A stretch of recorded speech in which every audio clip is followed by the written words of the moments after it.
Assalomu alaykum, hurmatli kuzatuvchilar. Navbatdagi darvozamizni Chust shahriga olib kelib o'rnatdik. Eniga 3.55, bo'yiga 3.70 bo'lgan yangilik dizayndagi darvoza. Darvozamiz sifatlariga bir alohida e'tibor berasizlar. Ustida lazer bo'ladi. Oldingi darvozalarimizni shuni olib tashlab, unga bir yarim profildan qo'yganmiz.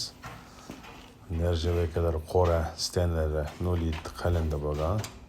Yondollari rossiyskiy qalin shivillar, ramkalari polna 8 tor, 1.7 stenkada bo'lgan, listlarimiz 1.8. Ishlarimizni sifatiga bir baho berasizlar. Kraskalar ham xudo xolisa o'zgacha bo'ldi darvozalar. O'ziga xos rangda antraksit rang qilingan buni, mokriy emas bu darvozaning rangi. Mijozimiz talablarga qarab sepib berganmiz. Kimga shunaqangi sifatli darvozalar kerak bo'lsa, foiz dur metallga aloqaga chiqasizlar, doim xizmatingizda bo'lamiz.